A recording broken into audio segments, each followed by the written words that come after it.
Are you ready in the booth? Yes.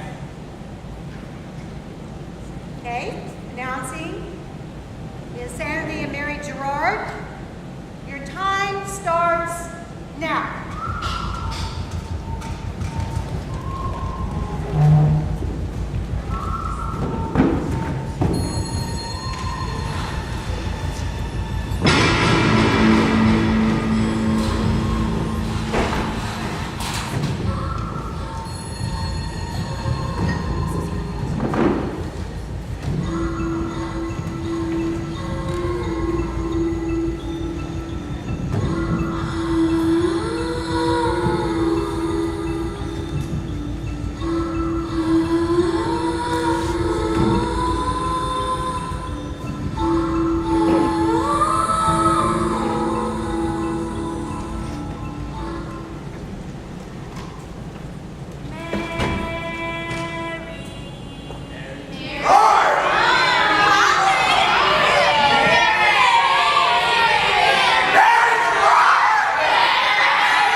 All of a sudden,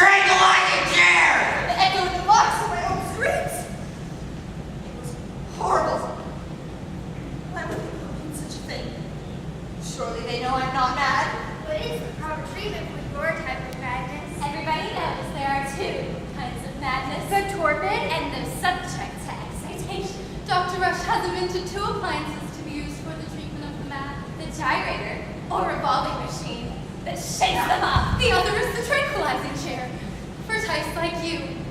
One subject to excitations, or claims of sanity. I feel weak. I feel faint. Oh, it's only natural after the bloodletting. What bloodletting? Unless it's really protestations of sanity. From you they took 30 ounces of blood. Is that the itching of my arm? Yes, you see! You didn't feel a thing! See how well the chair works now, Mary? I have to get out of here. I can't have been here for only 1 day. It's not possible. Well, less, Mary. It's only now near midnight. Soon it will be Sunday. You'll be able to hear the bells from all the churches. Stephen Jard will be in his usual pew, praying for your soul, no doubt. I have to see him. I have to talk with him. I'll ask him to forgive me. So let me pass on his life as though we never met. The idea. Did you ever hear of such a thing? Horrid, shocking, disgraceful. Dreadful idea! Quite disgusting.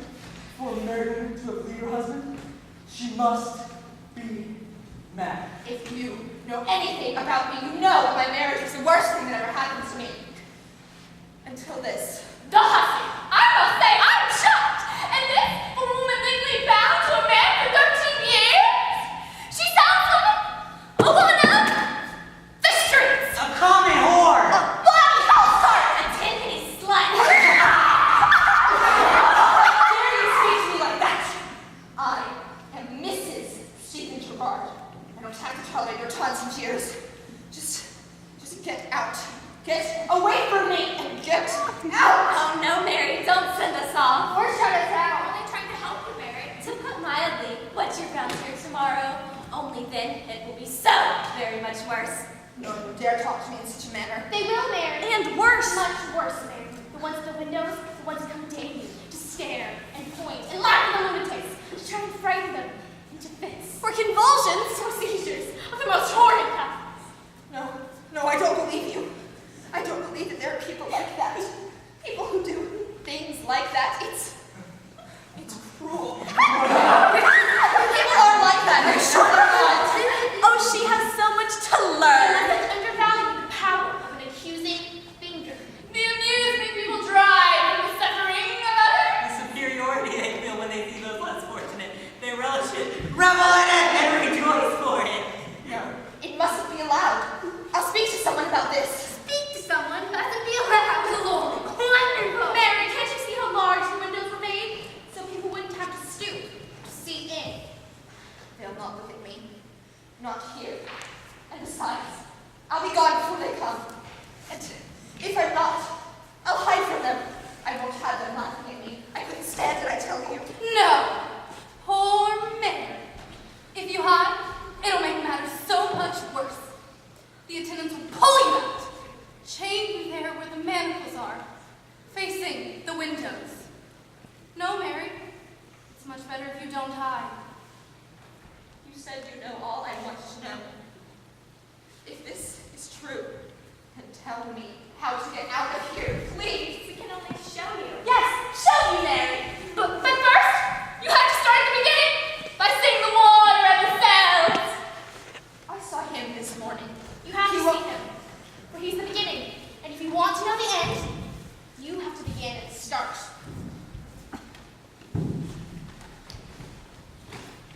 Here you go, Mary, right this way. Mary, that's your name, ain't it? My name is Mrs. Stephen Gerard, and you're to call me by that name if you address me again. No, I called you Mary because I'm on the strictest orders not to call you any such false name as that. I am Mrs. Gerard. There's nothing false about that. Oh, well, you'll be right at home here. We have the King of Poland and the Queen of France here, too. You don't understand. I came here to see the doctor about a personal condition. Where is he, sir? Oh, well, Snooty, ain't she? Wants to see the doctor, do she? Well, I'll just take your case. Stay away from me. Well, if that's how you want to be, Abe's here. No, stop. Please, you mustn't do this. Nothing will be mightier by the yard if you act like that a little too frequent. Look, I have some money. Oh, you'll be mighty glad you give this to me. I'll be sure to get you some real food, something to keep your strength. Maybe a pint of something warming on the occasion, huh? You don't understand. You can't keep me here. Do you have any idea who my husband is? He's the wealthiest man in the city of Philadelphia, possibly the wealthiest in all the Republic. If you keep me here against my will, you will be making a terrible mistake. You might sue this hospital, its doctors, its board of directors, you, and everyone else associated with it. Nope, don't think so. Seems like I know more about your Mr. Gerard than you do, Mary. I doubt that anyone in your position would know anything at all about the likes of Mr. Gerard. All I know is that Mr. Gerard wrote a little letter saying that you're a lunatic and requested you to be kept here for the rest of your natural life, yet of course be cured. Why, that's a lie. How dare you impugn my husband's name with such a lie? Well, some people say you've been doing some impugning yourself, Mary. How dare you? Surely you can see that this is wrong. Oh, that's where you're wrong. I'm not paid here to see what's wrong. I paid for locking me up and the rest is not my business. No. Surely someone must examine me or make out a legal document declaring I'm insane. You can't keep me here. Well, we got lots of little lady folks in here who husbands written them out a little letter saying they're insane too. Just look at them. You look at me, sir. Well, they all look just fine right as they come in. I'll give you about a month. I'll get you good old Dr. Rush's tranquilizing chair for you.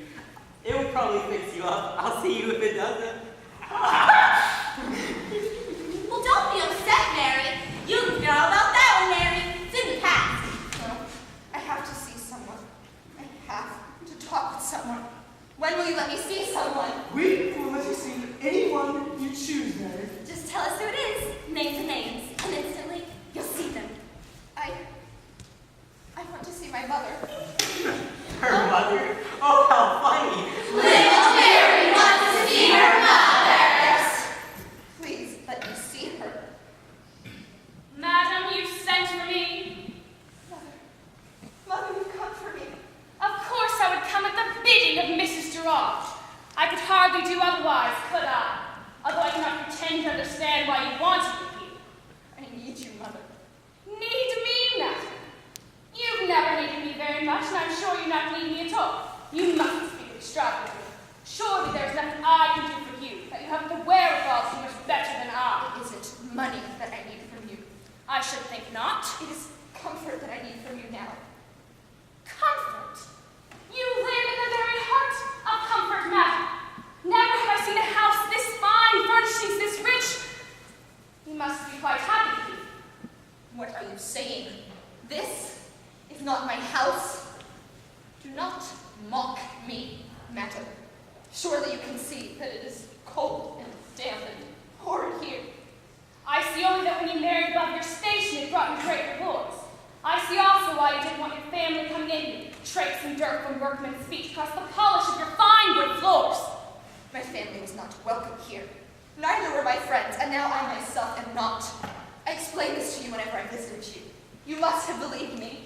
A poor excuse speaks none, they say. Do you mean to say that you didn't? You never believed me, did you? You thought I didn't want you here because I was ashamed of you. Is that it? Something like that, yes. It's all right. We understood. But it wasn't me at all. It was Mr. Gerard. He didn't want you here. That's all right, too. Why should he?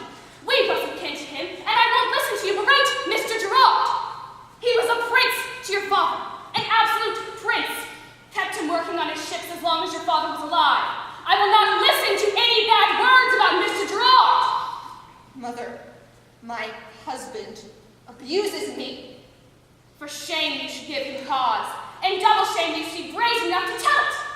A woman is to be clever enough to do her husband's will, whether she do or no. But must the wife always bend to her husband's will, whether it is right or wrong? Most assuredly, for it is the husband's place to rule his wife. The woman is to obey her husband. But why must it be so? Because it is the law. Whose law? God's law. When you marry, you vow to honor and obey your husband till death do you part. Do you dare question the law of God himself? Well, if it is unjust. It is not possible for God's law to be unjust.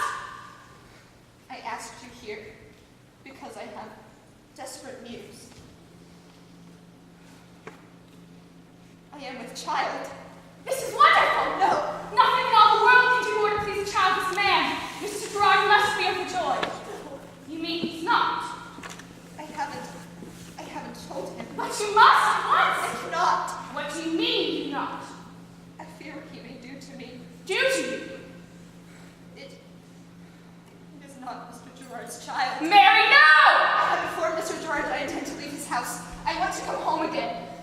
bring you nothing but my gratitude and a still fond regard for you. I cannot help you, madam! It would have been well for you to have this child.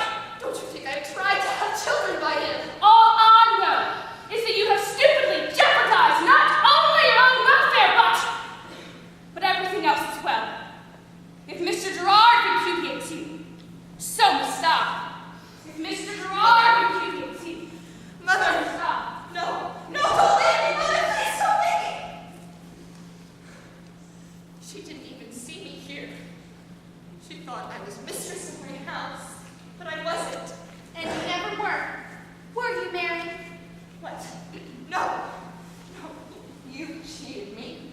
I wanted to see my mother here.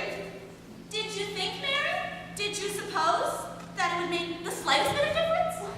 Yes, yes, it would. When she sees me here, when she sees what you have done to me. But she won't, Mary. She won't. Why should she? She'll get from Mr. Gerard the little help she's always wanted. She'll not come here again. You're lying to me. You're lying. Wait, you're doing it to yourself. We want you to see how things are with you. Are with you. How things are with you. How things are with her? What do you mean by that? Dr. Rush asked that I speak to you personally, Mr. Gerard, to make known to you certain surprising developments regarding the state or condition of your wife. Please be brief. I will try. May I sit? By all means, sit, or do whatever you wish. Only let's get this bothersome business settled. If there is some question as to the adequacy of the amount of monthly payment to her expenses, then I shall remind you, sir, that the board assured me the amount settled on was more than sufficient. Oh no, Mr. Gerard.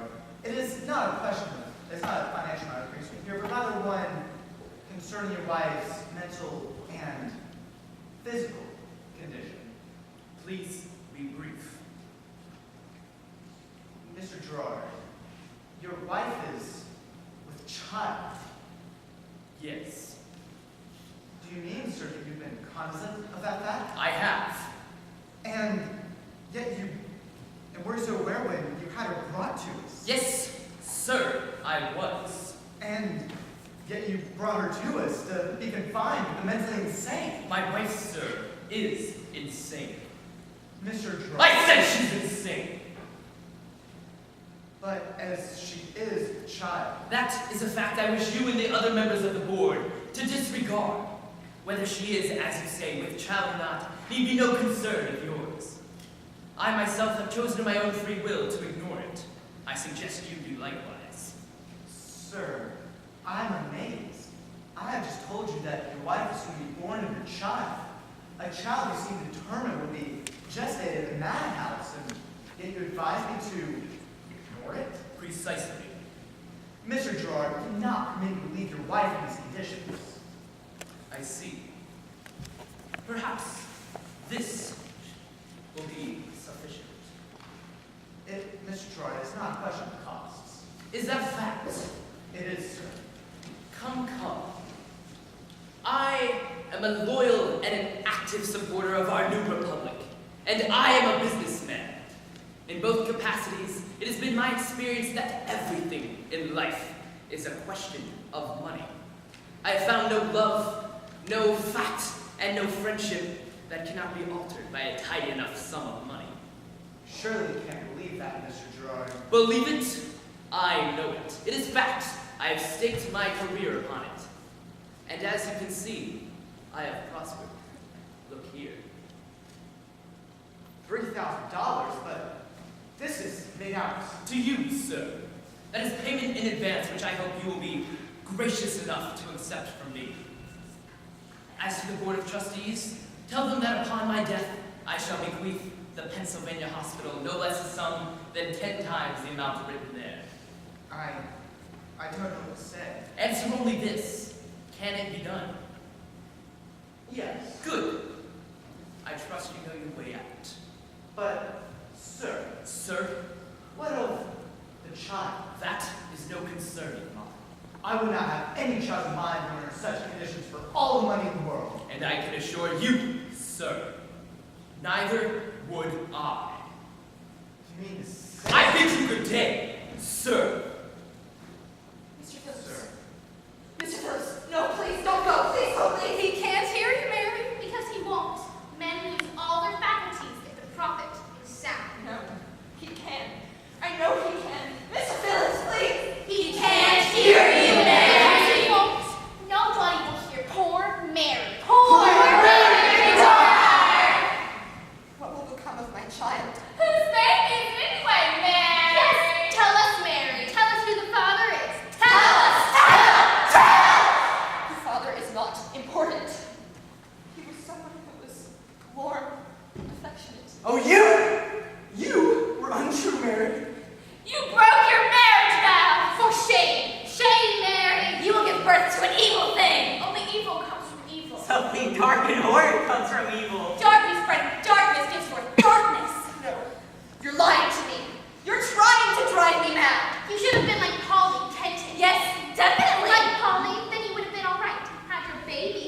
one in a long line of housemaids who replace you, Mrs. Gerard.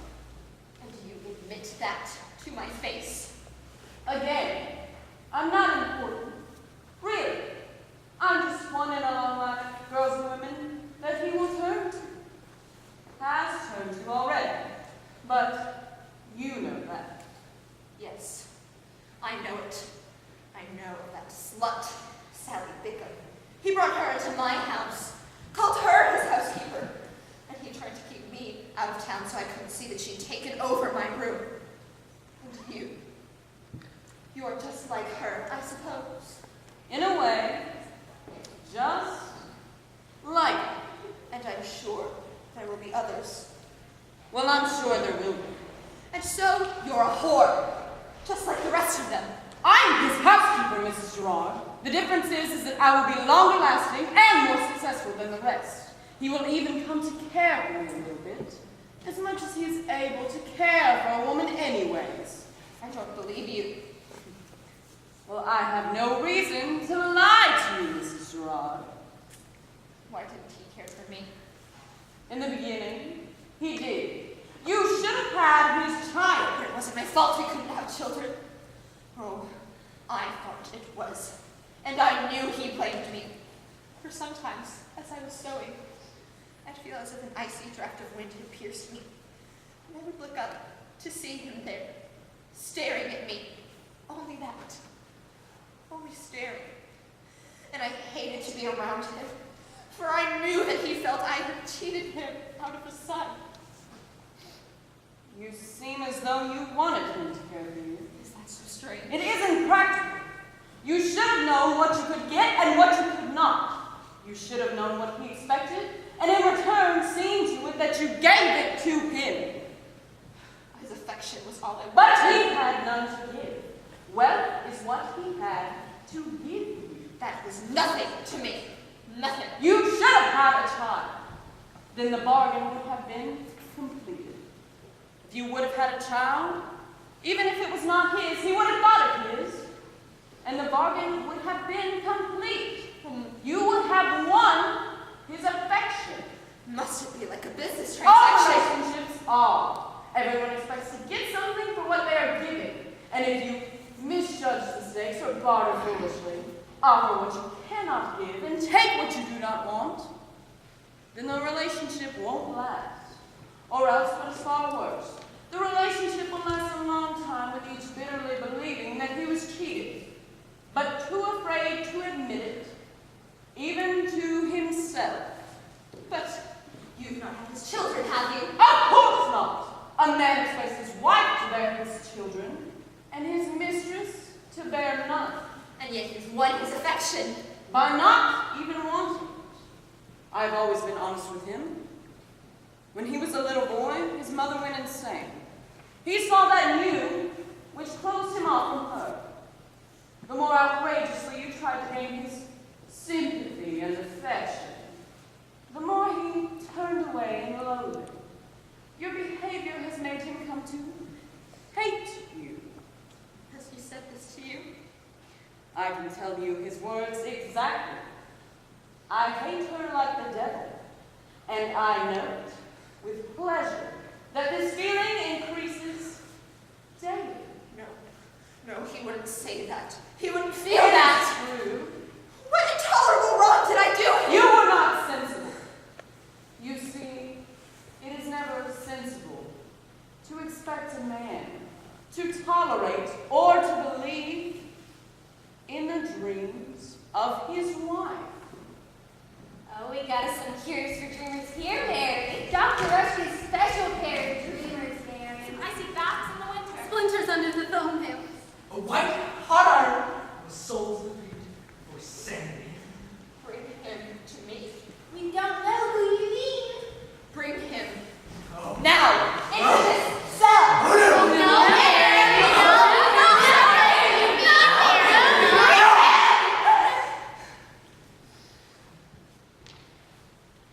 How did you get here? I am where you placed me, Stephen. Where I placed you. I shouldn't be in this place. Oh, no, Stephen. No,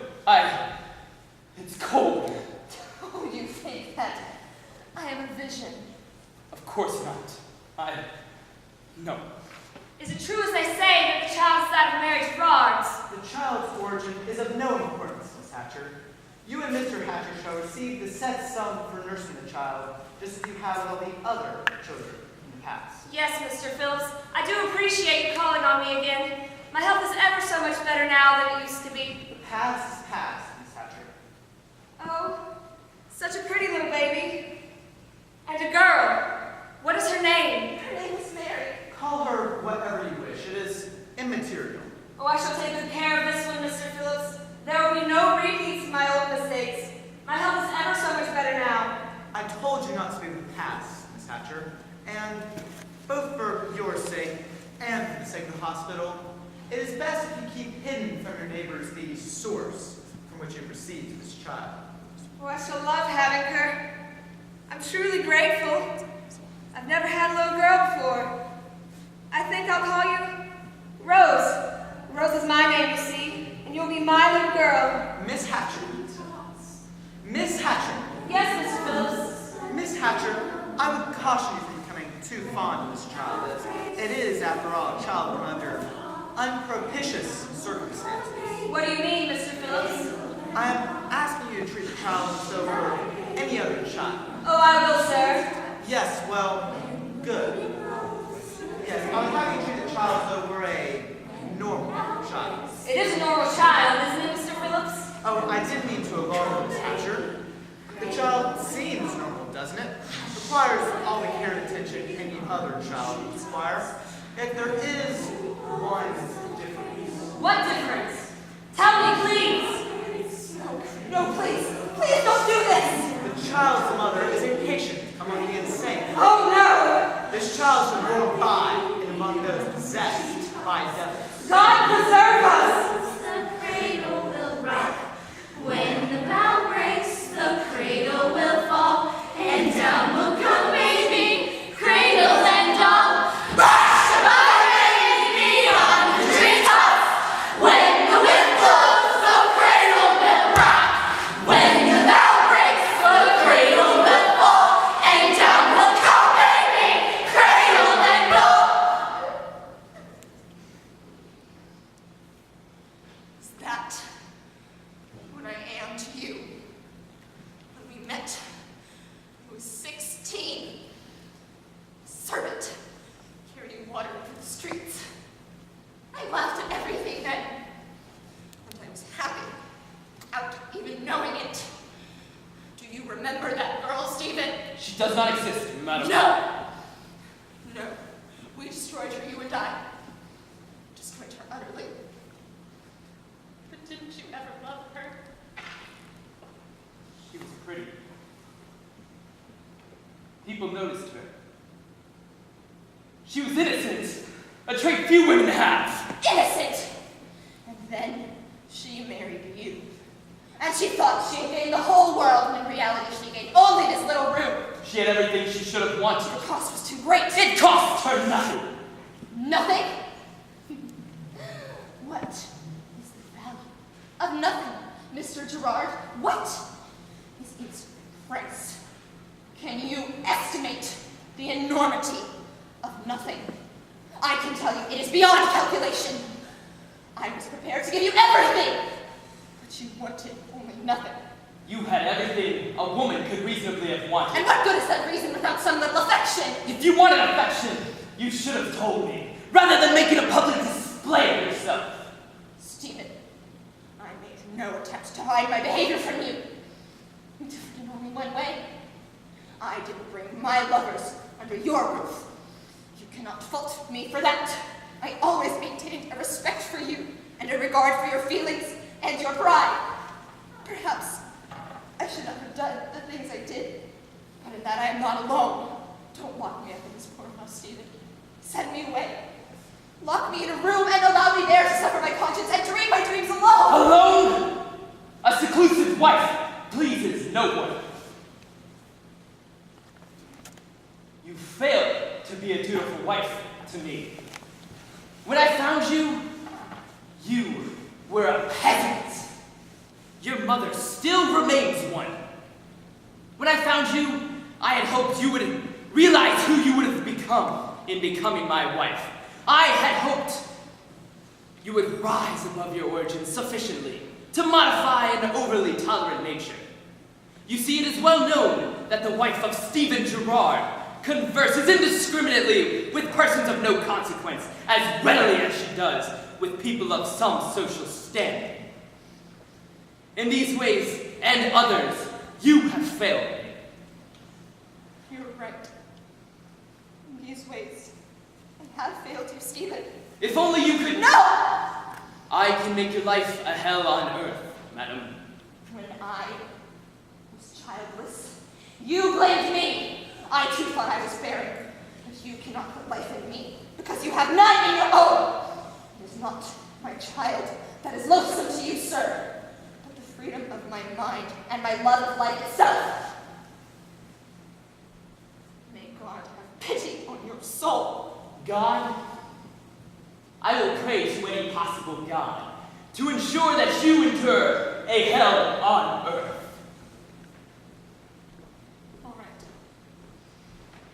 All right. But my baby will live. She thinks her baby, she thinks her child, she thinks her infant will give her comfort. Give her solace, will give her relief. Not so, Mary! Oh, no, no, no! You are true, Mary! You can comfort your husband! You'll give birth to an evil thing! What? Huh? She's so very lovely. If I ever doubted that you were worth so much suffering, please forgive me. Tell me why you're laughing. She will live, won't she? Oh, yes, doubtlessly. Most definitely.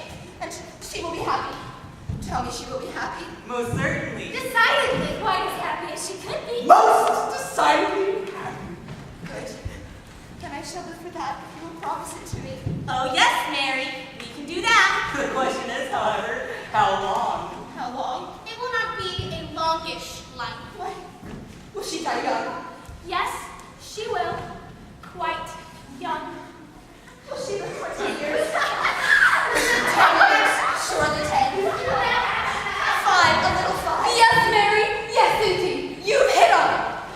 5 years? No, not my poor child. Only 5 brief years. Years?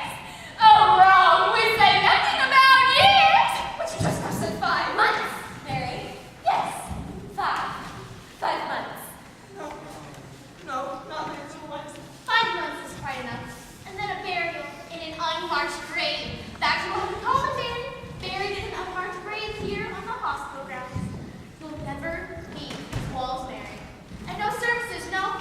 No hymns, nor prayers for you. No services. Just a burial.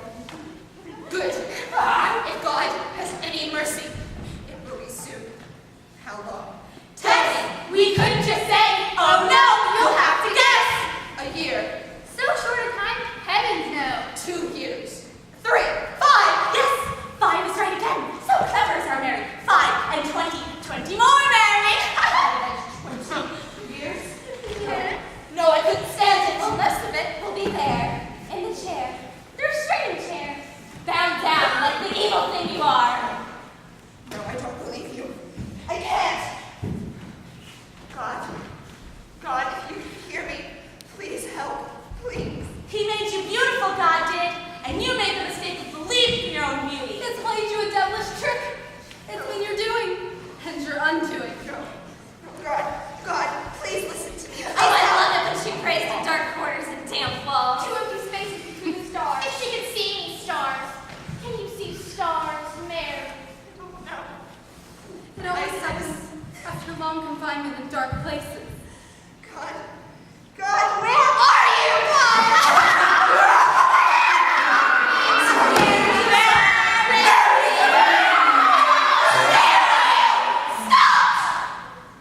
She understands. Yes. At last, I do understand. What if I were insane? I didn't even know it. I think I wouldn't care. If I were to accept you as my companions and not resist you, they will not always keep me bound.